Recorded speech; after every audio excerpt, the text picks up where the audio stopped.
السلام عليكم ورحمة الله وبركاته. ازيكم يا جماعة؟ عاملين ايه؟ يا رب تكونوا كويسين وبخير وفي أحسن حال يا رب. وحشتونا يا جدعان. انتوا فين؟ انت فين يا ابني؟ انت فين؟ مختفي ليه؟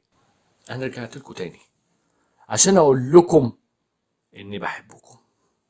أنا جاي النهاردة أديلكم الدرس الأول في المصطلحات اللي في ناس كتير ما تعرفهاش. يا حلنبوها، يعني إيه الواد ده كتيان؟ يعني إيه الجماعة؟ الكلمة الأولى، يعني إيه إما تبقى قاعد وسط ناس بتشتري حاجة مثلا، يجي واحد يقول لك لا مؤاخذة يا اخويا، مفيش مكنة حلنبوحة كده بسعر فرط. كلمتين. انا قاعد دلوقتي اهو، انا مثلا لو انا قاعد شاب مثلا لا مؤاخذة طري، لا مؤاخذة انا قاعد مثلا مانيش كتيان، مش هفهمه، مش هعرفهم. مكنة حلنبوحة يعني مكنة من غير ورق، يعني مكنة لا مؤاخذة مسروقة، يعني لا مؤاخذة مكنة بسعر رخيص فرط. نيجي للكلمة التانية، يعني ايه الجماعة؟ يقول لك بس يا جدعان لما تبقى قاعد وسط اصحابك بقى وانت قاعد بقى بتتنظرب، وعليك كلمة بتتنظرب ده نرجع لها تاني. بس يا جدعان عشان الجماعة معدية وتقف عامل كده اهو، تضحك لها يعني. جماعة معدية، جماعة معدية يعني الحتة الطرية بتاعتي، يعني لا مؤاخذة مراتي، لا مؤاخذة خطيبتي، لا مؤاخذة بنت الجيران. طب نيجي يعني انت على المزرعة بقى، لا ولا بقول لك انت على المزرعة بقى، لا انت على المزرعة يعني انت عيل بق، بق يعني كلام مفيش افعال.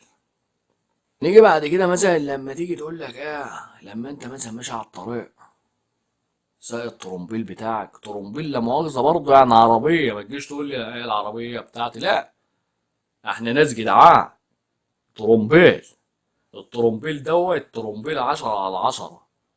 انت فاهم انا قصدي لك العجل كتير على الطريق، عجل كتير يعني ايه؟ بسكليت، ناس راكبة بسكليتات على الطريق، لا العجل كتير يعني في عربيات كتير على الطريق. خد بالك، خد بالك يا اسطى.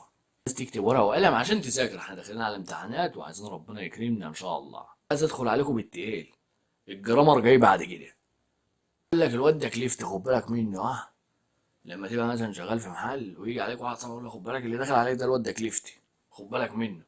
كليفتي يعني لا مؤاخذة الواد ده حرامي، الواد ده جلة، يعني الجنيه بيطلع من جيبه بيصرخ، يعني رابط الجنيه باستك في جيبه، كل ما يطلعه يرد له تاني، يعني عيل الله اكبر النخل وجريده. تروح تشتري لبس العيد او تروح تشتري طعم حلو، ما تروحش تقول له لا مؤاخذة اخويا انا عايز طقم حلو، هيقول لك انت الواد ده هفا وهشتغل واسرح عليه، لا قول له لا مؤاخذة اخويا انا عايز طقم عيوه. عيوه يعني طقم ولا يا ولا، يعني طقم بيضرب نار.